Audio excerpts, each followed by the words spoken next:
Hello everyone, मैं सिद्धार्थ भारद्वाज आप सभी का स्वागत करता हूं on my Disha academy YouTube channel पे। बच्चों, जैसे आपको पता है हमने लास्ट 3 क्लासेस से सीजीएल के प्रीवियस ईयर क्वेश्चन सीरीज़ को स्टार्ट कर रखा है। इस सीरीज़ में हम सीजीएल में टीयर 1 प्लस टीयर 2 में जितने भी क्वेश्चन आए हैं उन सभी को डिस्कस कर रहे हैं। बच्चों, मेरा मेन मोटिव इन क्लासेस को करने का ये है कि आपको जो नया पैटर्न आ रहा है सीजीएल का, अभी तक का जो भी आया टीयर 1 में, उस पैटर्न से आप अवेयर हो सकें और किस टाइप के क्वेश्चन एग्जामिनर दे रहा है उस टाइप के क्वेश्चंस को आप पहले से ही प्रिपेयर कर सके ताकि वहाँ पे आपका टाइम बच सके। तो इसी नोट पे मैं आज की क्लास को स्टार्ट करता हूँ। क्लास स्टार्ट करने से पहले मैं आप सभी से रिक्वेस्ट करता हूँ आप हमारे चैनल को सब्सक्राइब करें, वीडियो को लाइक करें और ज़्यादा से ज़्यादा शेयर करें। ठीक है बच्चों, मैं चाहता हूं आप एक बार वीडियो को पॉज करें और क्वेश्चन को समझें। आई होप आपने क्वेश्चन को पढ़ा होगा और क्वेश्चन को समझा भी होगा। बच्चों, इन क्लासेस में आप एक चीज़ नोटिस करोगे कि हम फॉर्मूला यूज़ नहीं कर रहे हैं, चाहे प्रॉफिट एंड लॉस हो, चाहे सिंपल इंटरेस्ट या कंपाउंड इंटरेस्ट हो। मेंसुरेशन के अलावा हम फॉर्मूला यूज़ नहीं करने वाले। हमारी फर्स्ट क्लास से ही ये बात हुई थी कि भाई हम फॉर्मूला यूज़ नहीं करेंगे, तो आज की क्लास में भी हम फॉर्मूला यूज़ नहीं करने वाले, या इसके बाद हमारी जितनी भी क्लासेस होंगी सिर्फ मेंसुरेशन में हम फॉर्मूला यूज़ करेंगे बस। ठीक है, तो आई होप आपने वीडियो को पॉज किया होगा और क्वेश्चन को समझा होगा। बेटा, क्वेश्चन में ही इसका तरीका लिखा होता है, हर एक क्वेश्चन में लिखा होता है कि भाई वो कैसे सॉल्व होगा। बस आपको ये चीज़ पहचाननी होती है कि वो क्वेश्चन हमें किस स्टेप में किस तरफ लेके जा रहा है और उस स्टेप से हमें बाहर कैसे निकलना है, यानी बाहर निकलने का मतलब उसको सॉल्व कैसे करना है। ठीक है, तो अब इस क्वेश्चन में देखना, क्वेश्चन में कुछ भी नहीं है, बस ये दो स्टेटमेंट जो है ना, ये वाली और यहां तक, ये वाली स्टेटमेंट अगर आपको समझ में आ गई तो क्वेश्चन हो जाएगा। मैं आपको ये वाली स्टेटमेंट समझाता हूं सबसे पहले तो, कि हमने एक आर्टिकल को कुछ सर्टेन प्राइस पे सोल्ड किया, इसको सेल किया है। ठीक है, अगर मैं उसको सेल करता हूं उसके प्रीवियस जो सेलिंग प्राइस है उसके 33 1/3% पे, तो उसको लॉस हो रहा है इतने परसेंट का। अब इस लाइन का मतलब समझो। देखो, मान लिया मैंने CP 30 है, मैं अभी आपको बता दूं मैंने 30 क्यों ली है, और SP भी मैंने ले ली क्या, 30। ठीक है, अब यहां पे अगर आप 33 इसको 33 1/3% को सॉल्व करोगे तो आपके पास आएगा 100/3% और इसको फ्रैक्शन में करोगे तो 1/3। ठीक है, अब इसीलिए मैंने 30 लिया ताकि कैलकुलेशन हमारी इजी हो जाए बस, और मेरा मकसद और कुछ भी नहीं था 30 लेने का यहाँ पे। तो अब क्वेश्चन क्या कह रहा है कि मैं इस 30 के 1/3 पे बेच रहा हूं। मान लो इसको SP1 ले लेता हूं और ये हमारी आ जाती है SP2, इसके 1/3 पे। नेक्स्ट स्लाइड पे चलता हूं एक बार, देखो मैंने आपको बोला था CP और SP, ये SP1 है, 30 ले लेता हूं, ये P है भाई। ठीक है, इसके 1/3 पे बेच रहा हूं मैं, इसके 1/3, 30 का 1/3 10 रुपीज, ये आ गई मेरे पास SP2। ठीक है, SP2 मैं अगर 1/3 पे बेच रहा हूं तो मेरे को लॉस कितना हो रहा है, लॉस हो रहा है 33 1/3% का। इसको दोबारा से सॉल्व करोगे तो 1/3, इसका मतलब 3 पे मुझे 1 रुपए का लॉस हो रहा है। ठीक है, और ये 3 क्या है हमारे पास, CP। ठीक है, ये तो आपको पता ही होगा, लॉस परसेंट या फिर प्रॉफिट परसेंट हमेशा CP पे निकाला जाता है। ठीक है, तो 3 अगर हमारा 30 को रिप्रेजेंट कर रहा है तो 1 10 को, यानी इसको ये एक्चुअली में बेच कितने का रहा है, एक्चुअली में 20 का बेच रहा है। ये चीज आई बच्चों समझ में, 20 कैसे आया, क्योंकि उसे लॉस हो रहा है, लॉस हमेशा CP पे निकाला जाता है। तो 3 में 1 का लॉस, 3 अगर 30 को करेगा, इसको मैं ऐसे भी लिख सकता हूं 2/3, यानी 3 अगर 30 को रिप्रेजेंट कर रहा है तो 2 20 को। अब एक चीज देखना, अब क्वेश्चन में अब ये जो 10 है ना, ये 10 हमारा कितने को रिप्रेजेंट करेगा, 10 हमारा 20 को रिप्रेजेंट कर रहा है। तो यूनिटी मेथड लगा दो यहाँ पे, 1 कितने को करेगा, 2 को, और 30 कितने को करेगा हमारे पास, 60 को। अब ये अकॉर्डिंग टू क्वेश्चन आ गया हमारे पास, ये अब 60 आ गई, 30 से वो 60 पे बेच रहा था उसको, यानी 30 तो जो उसकी सीपी थी वो उसको बेच रहा था कितने पे, 60 पे। आई होप आपको ये चीज समझ आई होगी, बस उस स्टेटमेंट में ये इतनी चीज निकालनी थी। अब चलते हैं हम वापस अपने क्वेश्चन पे। क्वेश्चन क्या कह रहा है उसके बाद कि अगर जो एसपीआई है उसके 60% पे बेचूं, ठीक है, अब उसका मैं 60% निकाल लेता हूं। एक बार वेट करो, इसको मैं रब कर दूं बच्चों, आपने नोट डाउन कर लिया होगा, तो मैं इस पार्ट को यहां पे रब कर देता हूं ताकि थोड़ा सा आपको समझ आ जाए, ठीक है। अब 60 का 60% आप निकाल दो, 60 का 60% आ गया आपके पास, अरे भाई ये आ गया आपके पास 36, यानी 30 जो सीपी थी मेरे पास उसको मैं बेच रहा हूं 36 पे।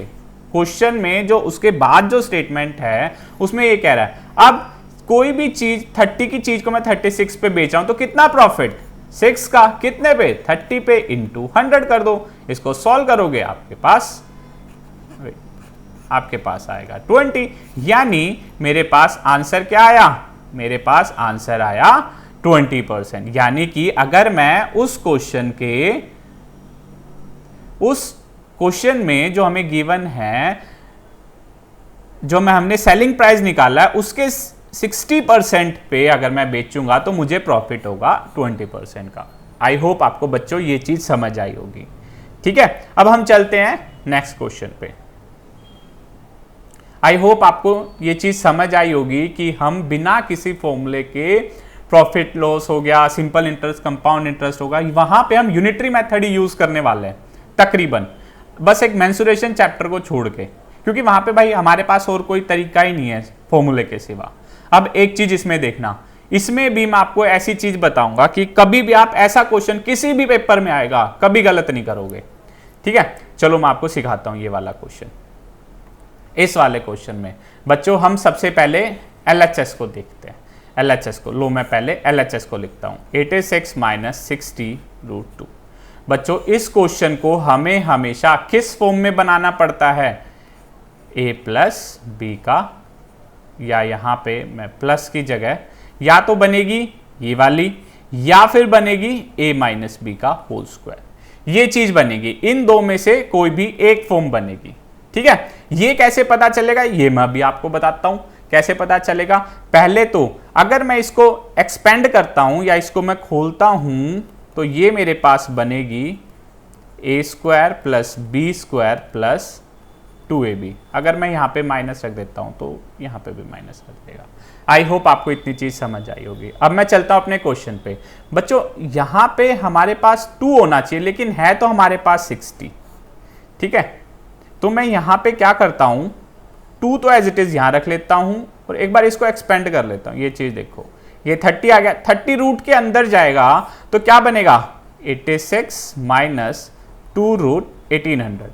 आई होप आपको ये चीज समझ आई होगी 1800 कैसे बना, ठीक है। अब मैं 1800 के ऐसे फैक्टर्स निकालूंगा जिनको ऐड करने पे 86 बने भाई। इसके आ गए हमारे पास 2 फैक्टर्स, एक आया 36, एक आया मेरे पास 50। मल्टीप्लाई करो तो आएगा मेरे पास 1800 और प्लस करोगे तो आएगा मेरे पास 86। और मैंने बच्चों क्यों बोला है यहां पे प्लस करोगे, क्योंकि यहां पे जो हमारे पास आइडेंटिटी है ना ये हमेशा प्लस की होती है, इधर हमेशा प्लस आता है, चाहे आप a माइनस बी निकाल लो या चाहे आप a प्लस बी का होल स्क्वायर निकालो, ठीक है। ये चीज समझ आई होगी। अब इन दोनों के बीच में कौन सा साइन आएगा ये कैसे पता चलेगा, ये पता चलेगा मेरे को इस साइन के हेल्प से। यानी अगर यहां पे प्लस है तो प्लस आ जाएगा, नेगेटिव है तो यहां पे मेरे पास नेगेटिव आ जाएगा, और अब रूट है तो दोनों के ऊपर मैं रूट कर दूंगा। आई होप आपको ये चीज समझ आई होगी, इतना स्टेप आपको समझ आया होगा, ठीक है। तो अब हम चलते हैं अपने नेक्स्ट स्लाइड पे। हम कहां पे थे, हमने इसके रूट्स निकाल लिए थे, ये 6 माइनस रूट 50, हाँ रूट 50 है, ठीक है।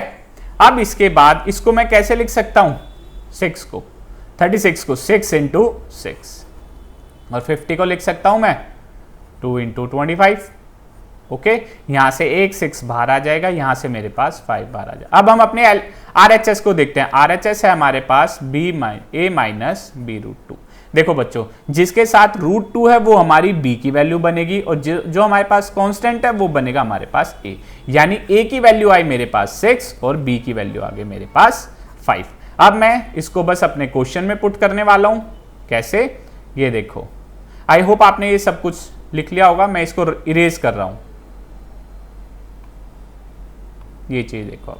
अब मेरे पास a की वैल्यू आ गई, मेरे पास b की वैल्यू आ गई। मेरे को बस अब क्या करना है, यहाँ पे पुट करना है। यानी रूट ऑफ a की वैल्यू आई थी मेरे पास कितनी, आई थिंक हाँ 6 आई थी, 36 प्लस यहाँ पे b मेरे पास आया था क्या 25। इसको अगर आप सॉल्व करोगे तो आएगा आपके पास 61। ये चीज़ आपको सॉल्व करनी आती होगी। इसमें हम प्राइम फैक्टराइजेशन नहीं निकाल सकते क्योंकि हमारे पास ऑप्शन में नहीं है। तो अब हमें इसका जो कन्वेंशनल मेथड है उसी से ही सॉल्व करना पड़ेगा। यानी 7 के पास जाएगा 49। हम यहाँ पे भी देख सकते थे कि 7 के पर इसमें दो ऑप्शन आ गए, तो इसलिए हमें थोड़ा सा और ज़्यादा सॉल्व करके देखना पड़ेगा। ये बना मेरे पास 2 और 1, यहाँ लगा दिया पॉइंट, अब आ जाएगा 0 0।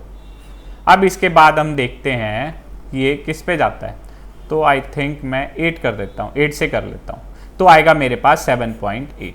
इसको अगर आप सॉल्व करोगे तो 4, 32, 38, 11। हमें इससे ज़्यादा आगे सॉल्व करने की जरूरत है नहीं क्योंकि हमारे ऑप्शन में आ गया, ऑप्शन सी हमारा इस क्वेश्चन का आंसर है। आई होप आपको ये चीज़ समझ आई होगी। ठीक है बच्चों, नेक्स्ट क्वेश्चन पे चलने से पहले मैं आप सभी से रिक्वेस्ट करूंगा कि आप हमारे चैनल को सब्सक्राइब करें और वीडियो को लाइक करें और साथ ही शेयर करें। बच्चों, ये सबसे ज़्यादा इम्पोर्टेंट टॉपिक हो रहा है आजकल का, डिविजिबिलिटी रूल। आपने 3 का भी पता होगा, 7 का भी पता होगा, 11 का भी, लेकिन हमें इंडिविजुअल का पता रहता है। अब हमें ये दे दिया कंबाइन करके। बच्चों, हमारे पास 7, 11 और 13 का डिविजिबिलिटी रूल होता है। हमारे पास 3, 7 और 11 का नहीं होता। तो हम क्या करेंगे, हम इसको बनाएंगे। कैसे, हम पहले निकालेंगे 11 और 7 से, ठीक है। और उस चीज में हम क्या करते हैं, इसको एक बार रब कर देता हूं। हमारे पास है 6, 7, 2। देखो 7 और 11 में आपको पता है कि हम क्या बनाते हैं, हम ग्रुप बनाते हैं फ्रॉम राइट टू लेफ्ट। ठीक है, तो 3 का ग्रुप बनाएंगे हम। यहां पे हमने इसका ग्रुप बना दिया XY। ये चीज देखना, ये बन गया हमारा एक ग्रुप और ये बन गया हमारे पास 2 ग्रुप। अगर कुछ नहीं है तो यहां 0 रख दो, बात एक ही है। ठीक है, अब एक बात देखना, पहले मैं 70 यानी जो 11 से भी जाए और जो 7 से भी जाए, तो यानी इसका मतलब यार वो 77 का मल्टीपल होना चाहिए। ठीक है, तो मैं देखूंगा कि 77 के कौन से नंबर से इंटू करूं कि वो 200 के आसपास आए। ठीक है, तो इसको मैं करता हूं 3 से इंटू। 3 से मैंने इंटू किया तो आया मेरे पास 231। यहां पे आप एक बार x को 3 पुट करो और एक बार 1 पुट करो। ठीक है, एक बार पुट करके देखो, ये 3 से डिविजिबल हो रहा है नहीं। 3 से डिविजिबिलिटी का मतलब क्या होता है कि जितना भी सम है डिजिट्स का वो डिविजिबल बाय 3 होना चाहिए। यहां पे एक बार पुट करके देखो कितना आएगा। यहां पे सॉरी, यहां पे 31 नहीं बच्चों, यहां पे 31 यहां आएगा, माय मिस्टेक। ठीक है, तो यहां से मेरे पास x की वैल्यू निकालोगे तो आप आएगी मेरे पास, यहां आया हाउ मच 8 और यहां आ गया मेरे पास 9। ठीक है, 298। तो हमारे पास नंबर बना 67298। ये मेरे पास एक नंबर बन गया। भाई 7 से और 11 से तो डिविजिबल होगा, बेशक डिवाइड करके आप देख सकते हो। 6, 11 से भी है और ये 7 से भी है, लेकिन हमें तो तीनों से देखना है। यानी अब हम 3 से और देखेंगे। 3 से हम कैसे देखेंगे, इनकी डिविजिबिलिटी रूल देखेंगे। 3 का हम सम निकालेंगे, ये इससे कैंसिल हो गया, इससे ये कैंसिल हो गया, 9 9 और ये नहीं बना, तो इसका मतलब हम 9 8 नहीं ले सकते। ठीक है, 9 8 नहीं आएगा। तो अब मैं क्या करूंगा, अब मैं 77 का कोई दूसरा मल्टीपल लूंगा। यानी मैं इससे ऊपर नहीं जा सकता क्योंकि यहाँ 2 से 3 नहीं बनेगा, 1 बन सकता है। तो 77 को मैं अगर 2 से मल्टीप्लाई करके देखता हूं तो बनता है 154। आई होप आपको ये चीज समझ आई होगी। ठीक है, यहां पे अगर मैं वैल्यू पुट करता हूं, यहां पे अगर आप सोल्व करोगे तो आएगी आपके पास 1, यहां पे एक बार सॉल्व करना 154, इसमें ऐड कर लो एक बार 1 पे आ गई मेरे पास 12 1, यानी x की वैल्यू 2 और y की वैल्यू 1। ठीक है, ये 11 से भी डिविजिबल होगा ये चीज। नेक्स्ट चलते हैं एक बार अपने नेक्स्ट स्लाइड पे। ये चीज आप देखना 6 7 2 2 1। ओके, 6 7 2 2 1, ये हमारे पास नंबर आया x और y की वैल्यू। लेकिन अभी मैंने ये नहीं बताया कि 3 से डिविजिबल है या नहीं। देखो पहले 11 से करके देखो, 11 और 7 दोनों से डिविजिबल है। अब 3 से करके देखो, 7 2 9 6 3 9। ठीक है, ये तीनों से डिविजिबल हो गया। इसका मतलब मेरे पास x की वैल्यू क्या आ गई 2 और y की वैल्यू क्या आ गई मेरे पास 1। ये वैल्यू आ गई। इसके बाद हम इन वैल्यू को अपने क्वेश्चन में पुट कर देते हैं। क्वेश्चन में यहां पे हम पुट कर देते हैं इसको। x की जगह आप क्या लिख दो, x की जगह लिख दो आप 2 और y की जगह लिख दो आप क्या 1। यहां पे आ गया मेरे पास 12 + 5 विल बी 17। तो हमारा आंसर क्या है, ऑप्शन ए। आई होप आपको ये क्वेश्चन समझ आया होगा। देखो ठीक है बच्चों, अगर आप चाहते हो कि मैं डिविजिबिलिटी रूल पे एक सेपरेट क्लास बनाऊं तो इस चीज के लिए आप हमारे कमेंट बॉक्स में कमेंट डालो। मैं आपके लिए 3 7 11 7 11 13 जितने भी ये रूल होते हैं मैं आपके लिए उसके लिए एक डेडिकेटेड क्लास बनाऊंगा। ठीक है, चलते हैं हम अपने नेक्स्ट क्वेश्चन पे। देखो बच्चों, जैसे मैंने आपको बोला था फर्स्ट क्लास से ही मैं बोल रहा हूं कि हम यहाँ पे फॉर्मूले कम से कम यूज करने वाले हैं। ठीक है, यहाँ पे भी आप वो चीज देखोगे, परसेंटेज है, हम यहाँ पे भी फॉर्मूले यूज नहीं करने वाले बस। लेकिन मेंसुरेशन भी है, तो मेंसुरेशन की थोड़ा सा हम हिंट लेंगे यहाँ। क्वेश्चन फॉर्मूला तो हम यहाँ भी यूज नहीं करने वाले। कैसे, चलो कोई नहीं यार, इसका ऑप्शन अगर आंसर दे भी रखा है तो कोई बात नहीं, सोल्व तो हमें करके देखना ही पड़ेगा। पेपर में थोड़ी ना होगा भाई ऐसा कि भाई ऑप्शन आ जाए टिक करा हुआ, ऐसे नहीं होता। सोल्व तो हमें करके देखना पड़ेगा। और कैसे, ये ऐसे क्वेश्चन मैंने आपको प्रीवियस क्लासेस में भी कराए हैं। ठीक है, तो यहाँ पे अब मैं क्या करूँगा, यहाँ पे हम लिख लेंगे ओल्ड, यानी ओल्ड वैल्यू, क्योंकि यहाँ पे क्या हो रहा है, जो रेडियस है वो डिक्रीज हो रही है 20% से और हाइट इंक्रीज हो रही है 40% से। ये हम ले लेंगे ओल्ड वैल्यू, यहां आ जाएगी मेरे पास न्यू वैल्यू। आई होप आपको ये चीज समझ आई होगी। अब रेडियस क्या हो रही है, 20% से डिक्रीज हो रही है। 20% को अगर आप सॉल्व करोगे फ्रैक्शन में लिखोगे तो 1/5। 5 में कितना डिक्रीज हो रहा है 1, तो पहले कितनी थी 5, अब कितनी हो गई 4। ओके, ये चीज आई समझ में। अब उसके बाद लेकिन हाइट क्या हो रही है, हाइट इंक्रीज हो रही है 40% से। यहां पे कर देता हूं मैं h, हाइट हो रही है मेरे पास 10 से 14 और इसको सिंप्लीफाई करोगे तो 5 से 7। आई होप आपको ये चीज समझ आई होगी। अब एक चीज देखना, क्वेश्चन में क्या बोला उसने, percentage change in its volume. भाई यहां पे तो मेंसुरेशन का हमें यूज करना ही पड़ेगा। वॉल्यूम क्या होता है सिलेंडर का, πr²h। ठीक है, πr²h, यहां पे r² करना पड़ेगा मुझे। ठीक है, तो ओल्ड वॉल्यूम क्या आएगा मेरे पास, पुराने वाला, पाई को पाई रहने दो, यहां पे आए 25 × 5 125 पाई। ठीक है, ये पुराना वॉल्यूम था मेरे पास। अब आ जाएगा मेरे पास न्यू वॉल्यूम। न्यू वॉल्यूम आएगा मेरे पास, इसको अगर आप सोल्व करोगे तो 112 पाई।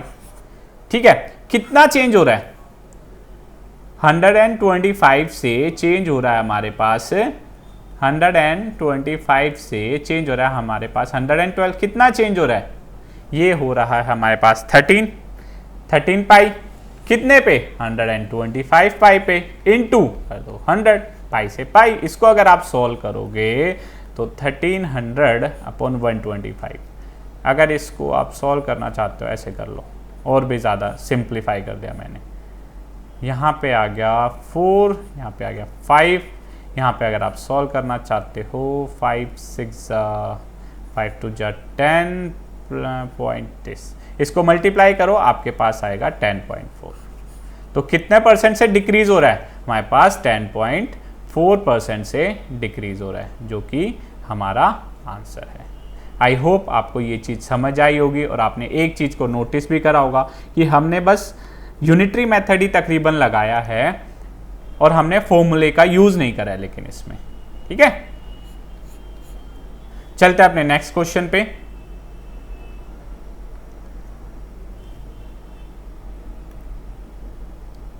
ये क्वेश्चन मैं क्लास में थोड़ी देर बाद कराऊंगा आपको। मैं पहले अलजेब्रा के कुछ क्वेश्चंस कराता हूँ। ये रहा ये क्वेश्चन बहुत अच्छा क्वेश्चन है। ये देखो सीजीएल मेंस में आया था।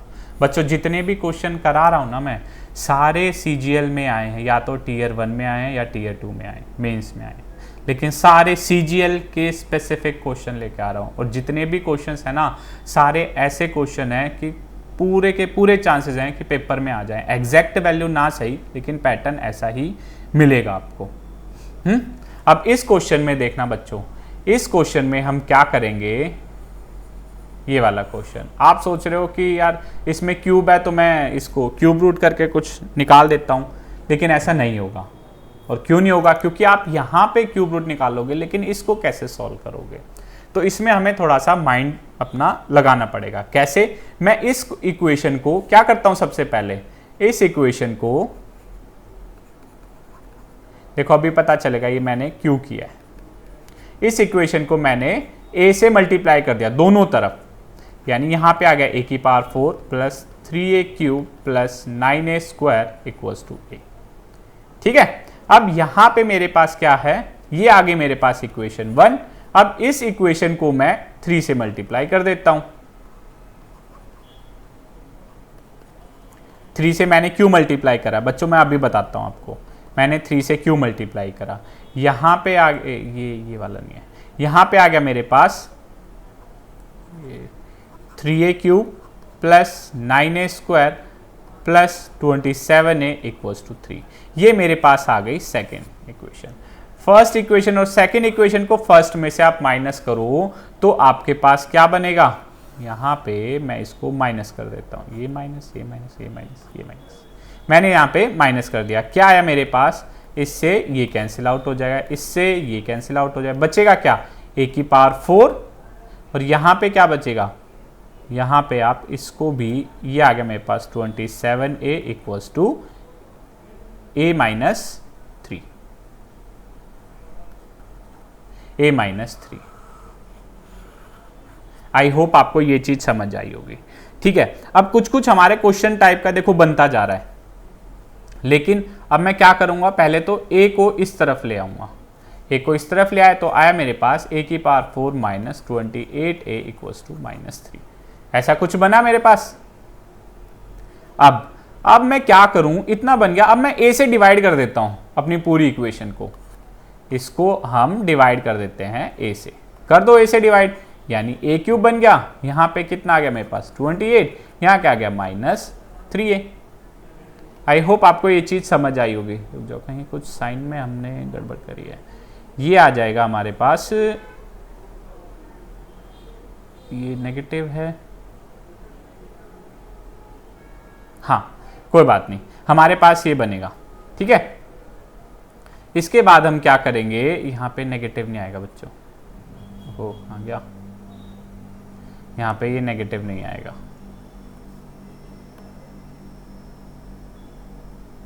यहां पे ये नेगेटिव नहीं आएगा, ये नेगेटिव नहीं आएगा। ठीक है, अब ये हमारी यहां पे आ जाएगी a cube minus 3a equals to 28। तो जो हमारे क्वेश्चन का आंसर है, यही तो हमें निकालना था। देखो ये आ गए हमारे पास option number C. I hope आपको ये चीज समझ में आई होगी। अब मैं आपको बताता हूं, मैंने वहां पे a से पहले मल्टीप्लाई क्यों किया है और बाद में फिर मैंने वहां पे 3 से क्यों मल्टीप्लाई करा है। बच्चों यहां से मेरा मकसद a से मल्टीप्लाई करने का क्या था कि मेरे पास ये वाला स्ट्रक्चर बने। फिर उसके बाद मैंने 3 से मल्टीप्लाई क्यों किया, ताकि मेरे पास ऐसे वाला स्ट्रक्चर बने। ठीक है, आप देख सकते हो यहां पे क्वेश्चन में दिखाता हूं मैं आपको, यहां पे आप देखोगे कि a की पावर 4 बन गया, a की पावर 4 बन रहा है। और यहां से मैं 3 हमारे यहां पे इन 3 को मुझे एलिमिनेट करना है, इसीलिए मैंने सेकेंड इक्वेशन को 3 से मैंने मल्टीप्लाई करा है। ठीक है, आई होप आपको ये चीज समझ आई होगी। चलते हैं हम अपने नेक्स्ट क्वेश्चन पे। ये रहा। अब इस क्वेश्चन में बच्चों मैं ये कह रहा हूं, हर क्वेश्चन को सोल्व करने के अपने अपने तरीके होते हैं और हर टीचर के अपना अपना एक मेथड होता है। ठीक है, इस क्वेश्चन में भी कई क्या करेंगे, पहले पी स्क्वायर निकाल लेंगे, फिर उसके बाद उसका इन्वर्स करेंगे, देन ऐड करेंगे। लेकिन हम क्या करेंगे, हम पहले ये चीज देखते हैं। इसको अगर मैं सोल्व करूंगा तो मेरे पास आएगा क्या, Q square plus P square upon P square Q square, या फिर मैं इसको ऐसे भी लिख सकता हूं, P square plus Q square upon P Q का होल स्क्वायर। ठीक है, तो पी क्यू की वैल्यू तो है ही मेरे पास। अब मेरे पास भाई क्यू की वैल्यू नहीं है, क्यू की वैल्यू कैसे आएगी, क्यू की मैं यहां से निकाल लेता हूं, 1/p। ठीक है, 1/p 1/7 प्लस 4√3, रैशनलाइजेशन कर दो यहां पे, ये मैंने इसको रैशनलाइजेशन कर दिया। यहां पे आया मेरे पास 7 - 4√3, यहां आ गया मेरे पास 7 का स्क्वायर माइनस 4√3 का स्क्वायर। आई होप आपको ये चीज समझ आई होगी। इस पॉइंट में आपको कहीं भी कोई भी प्रॉब्लम नहीं होगी। इसको अगर सोल्व करोगे तो क्यू की वैल्यू आ जाएगी मेरे पास 7 - 4√3। ठीक है, अब क्या करेंगे, कई टीचर्स पहले p का स्क्वायर निकलवाएंगे, फिर q का स्क्वायर निकलवाएंगे। लेकिन हमें तो यार एक चीज का पता है ना कि ये कौन सी आइडेंटिटी में आते हैं, ये आते हैं हमारे पास p प्लस क्यू के होल स्क्वायर में, p square plus Q square plus 2pq। P Q की भी वैल्यू हमारे पास है, P Q plus p plus Q निकाल लो, 7 प्लस 4√3 प्लस 7 माइनस 4√3, इसको कैंसिल कर दो। यहां पे हमारे पास क्या है, 14 का स्क्वायर इक्वल्स टू, इसकी हमें वैल्यू निकालनी ही है और यहाँ पे पी क्यू की वैल्यू 2 है हमारे पास। इसको आप करोगे तो P square plus Q square आएगा अपने पास 194। इसको हम डायरेक्टली अपने क्वेश्चन में पुट कर देते हैं। ये आ गया हमारे पास, इसकी वैल्यू कितनी थी 194 और पी क्यू का 1 का स्क्वायर, तो हमारे क्वेश्चन का आंसर आ गया 194, ऑप्शन बी। आई होप आपको ये चीज समझ आई होगी। हमने बिना किसी आइडेंटिटी के यूज करे हमने इस क्वेश्चन को सॉल्व कर दिया। बच्चों, नेक्स्ट क्वेश्चन पे जाने से पहले मैं आप सभी से रिक्वेस्ट करता हूं कि आप हमारे चैनल को सब्सक्राइब करें और वीडियो को ज़्यादा से ज़्यादा शेयर करें ताकि ज़्यादा से ज़्यादा बच्चों को इस वीडियो का फ़ायदा मिल सके। बच्चों, हर मैथ में या क्वांटिटेटिव एप्टीट्यूड सेक्शन में एक चीज़ का याद रखना, यार जहाँ पे अगर हम वैल्यू पुट कर सकते हैं ना, वहीं पे वैल्यू पुट करना चाहिए, क्योंकि हर क्वेश्चन हम कन्वेंशनल मेथड या शॉर्टकट मेथड से नहीं कर सकते। उसके लिए भाई हमें ट्रिक तो हमें हमारे दिमाग में होनी तो चाहिए, लेकिन जहाँ पे हमें एक कंडीशन दे दी और वहाँ पे अगर हमारी वैल्यू पुट होके हमारा क्वेश्चन सोल्व हो रहा है तो हमें अपना क्वेश्चन सोल्व करके आगे बढ़ना है। एग्जामिनर आपसे ये नहीं पूछने आने वाला कि भाई ये क्वेश्चन आपने सोल्व कैसे कर दिया, मेरे को करके दिखाओ। हमारा ऑब्जेक्टिव टाइप है, ठीक है। तो ये वाला क्वेश्चन उसी कंसेप्ट पे है। कैसे, यहां पे मैं वैल्यू एज्यूम करूंगा और डायरेक्टली वैल्यू पुट करके क्वेश्चन को करके अपने नेक्स्ट क्वेश्चन पे बढ़ जाएंगे। देखो यहां पे क्या गिवन है, अगर मैं 3 नंबर को मल्टीप्लाई करूं तो वो ऐसा कुछ आना चाहिए। हम एजम्पशन लेंगे यहां पे। अब भाई 3 नंबर को मल्टीप्लाई करूं और 4 का भी 4 से मल्टीप्लाई होना चाहिए, तो इसका मतलब यार 4 के मल्टीपल में आएगा, कुछ ना कुछ उसके टेबल में जरूर आएगा, मल्टीपल बनेगा 4 का, ठीक है। तो यहां पे मैं एज्यूम कर लेता हूं 4 4 4। मैंने x1 को भी 4 ले लिया, x2 को भी 4 ले लिया, x3 को भी 4 ले लिया। बच्चों मैंने 4 ही क्यों लिया, क्योंकि वो 4 का मल्टीपल बनेगा। आप यहाँ पे 2 2 2 लेके देख लो तो आपका 8 बनेगा ज्यादा से ज्यादा। और ऐसा यहाँ पे अगर आप 2 2 2 पुट करके देखोगे और उसको बाद में 4 से मल्टीप्लाई करोगे तो 8 नहीं बनने वाला, इसलिए मैंने 4 एज्यूम कर लिया, ठीक है। तो 4 4 4 हमने यहां पे एज्यूम कर लिया। अब ये चीज मैं यहां पे पुट करके देखता हूं, 4 प्लस 4 प्लस 4 प्लस 4, यानी ये क्या बना मेरे पास 64। और हमारे पास LHS में भी क्या बना था 64। कंडीशन हमारी सेटिस्फाई हो गई। बस अब क्या सोचना है, डायरेक्ट क्वेश्चन में पुट कर दो यहां पे। 1/2 + 4, 1/2 + 4, 1/2 + 4, आ गया आपके पास क्या 3/6। इसको अगर आप सॉल्व करोगे तो 1/2, बस हमें और कुछ नहीं करना, ऑप्शन बी हमारा आंसर है। डायरेक्ट हमने वैल्यू पुट करी, अपना क्वेश्चन हमारा सॉल्व हुआ, चल दिए। भाई एग्जामिनर ये नहीं पूछने वाला हमसे कैसे हुआ कैसे नहीं हुआ, भाई जहाँ पे वैल्यू पुटिंग हो सकती है तो वहाँ वैल्यू पुट करो ना। ट्रिग्नोमेट्री में भी आप अभी आप देखोगे वहाँ पे भी हम डायरेक्ट थीटा की वैल्यू पुट कर रहे हैं, थीटा को हम लेट कर लेते हैं इतना है तो अब हम क्वेश्चन को सॉल्व कर रहे हैं, क्योंकि यार हमारे पास एक टाइम कॉन्स्टेंट है, with in the time limit हमें सॉल्व करना है। हम 1 घंटा सिर्फ क्वांट के क्वेश्चन ही नहीं सॉल्व कर सकते, ठीक है। तो इसलिए हमें अपने दिमाग का भी यूज करना है, जहां पे भाई और कोई तरीका ही नहीं है। वैल्यू पुटिंग भी मैं ये नहीं कह रहा कि सारे वैल्यू पुटिंग सही होंगे, नहीं, बिल्कुल भी नहीं। जहां पे वैल्यू पुटिंग हो रही है वहां पे वैल्यू पुट करो, और जहां नहीं हो रही है वहां पे हमारे पास ट्रिक तो है ही, मैं आपको बता रहा हूं, ठीक है। चलते हैं हम अपने नेक्स्ट क्वेश्चन पे।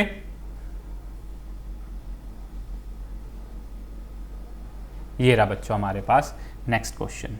ये भी आप एक चीज नोट करो, ये भी हमारा सीजीएल मेंस में आया हुआ ही क्वेश्चन है, ठीक है। इसमें बच्चों आप ट्रिक, इसमें आप वैल्यू पुट करके देख सकते हो, लेकिन ये हमारे पास थोड़ा सा टाइम कंज्यूमिंग हो जाएगा और हमें इस क्वेश्चन को सॉल्व करने का तरीका भी पता है, ठीक है। तो हम क्या करते हैं, पहले हम आरएचएस को सॉल्व करके देख लेते हैं।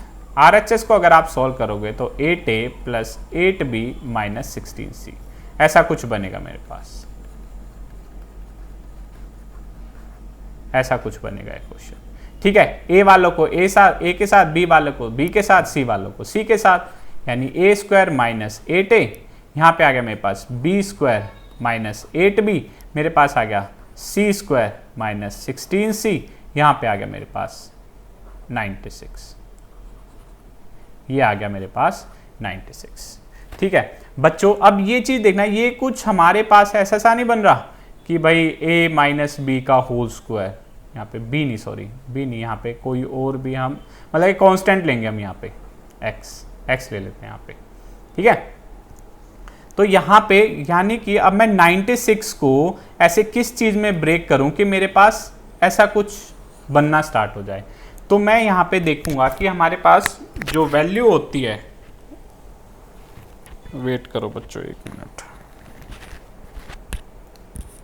जो हमारे पास वैल्यू होती है मैं इसी को सॉल्व करता हूं। इसका अगर हम सॉल्व करेंगे तो a² - 2ab + b², यानी यहां पे 8 बन रहा है तो यहां पे 2 आ गया मेरे पास, यहां पे क्या होना चाहिए 4 आना चाहिए आई थिंक, है ना। और a तो है ही हमारे पास, तो 8 बन रहा है, तो b हमारे पास क्या बनेगा, यहां बनेगा हमारे पास +4 का होल स्क्वायर, यहां पे भी सेम चीज +4 का होल स्क्वायर। तो हमारे पास कितना आ गया 16 हम ले चुके हैं 96 में से, 96 में से हम 16 ले चुके हैं, तो बचा क्या हमारे पास 80, ठीक है। अब यहां पे आप एक चीज देखना, ये चीज आ गई मेरे पास, ये चीज हमने सॉल्व कर ली, ये चीज हमने सॉल्व कर ली। अब यहां पे देखो, सॉरी 80 नहीं, सॉरी 80 नहीं बनेगी, ये बनेगा हमारे पास 60, ये बनेगा 16 और यहाँ बनेगा सॉरी 84, बिल्कुल 64 सॉरी, ये बनेगा हमारे पास 64,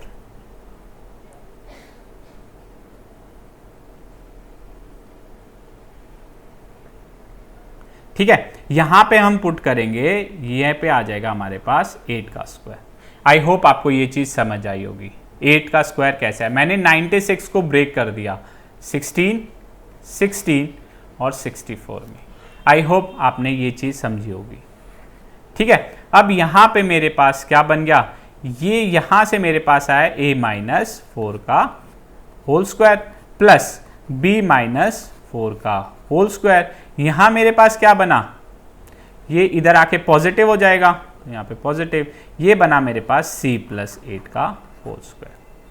अब क्या करना है, इसके बाद हम बस a - 4 के होल स्क्वायर को एक बार 0 के इक्वल पुट करेंगे, b माइनस 4 के होल स्क्वायर को 0 के इक्वल पुट करेंगे और c प्लस 8 के होल स्क्वायर के पुट करेंगे। तो यहाँ पे मेरे पास a की वैल्यू आ जाएगी 4, b की वैल्यू आ जाएगी 4, c की वैल्यू आ जाएगी मेरे पास -8। अब यहाँ पे बस डायरेक्टली हम वैल्यू को पुट कर देंगे। मैं एक बार आपने आई होप इतना आपने लिख लिया होगा या स्क्रीनशॉट ले लिया होगा। अब हम चलते हैं अपने क्वेश्चन पे। ये चीज़ देखो, ए बी की वैल्यू थी हमारे पास, डायरेक्टली पुट कर दो। ए बी की वैल्यू थी मेरे पास 4 4, यहाँ आ गया 16। यहाँ पे थी हमारे पास माइनस बी सी, यहाँ पे आ जाएगा हमारे पास 6 प्लस 32, क्योंकि हमारे पास b की थी 4 और c की थी -8। आई होप आपको ये चीज़ समझ आई होगी। c की आ जाएगी हमारे पास क्या, यहाँ पे c की वैल्यू आ जाएगी -32, ये कैंसिल, रूट 16 बना। इस किसका रूट होता है ये 16, किसका स्क्वायर होता है 4 का, तो हमारे पास ऑप्शन आ गया ऑप्शन सी। आई होप आपको ये चीज़ क्वेश्चन में समझ आई होगी। ठीक है बच्चों, आप ये सोच रहे हो कि क्वेश्चन दिखने में इतना लेंथी है, लेकिन नहीं, लेकिन जब आप पेपर में करने बैठोगे ना तो इसमें बहुत सारे ऐसे स्टेप्स हैं जो आप स्किप करोगे। मैं आपको एक एक स्टेप वाइज सिखा रहा हूँ, इसीलिए थोड़ा सा लेंथी लग रहा है, लेकिन ये बहुत इजी क्वेश्चन है। ये देखो सीजीएल मेंस में भी इतने इजी क्वेश्चंस आते हैं, तो घबराने वाली बात नहीं है इस चीज़ में।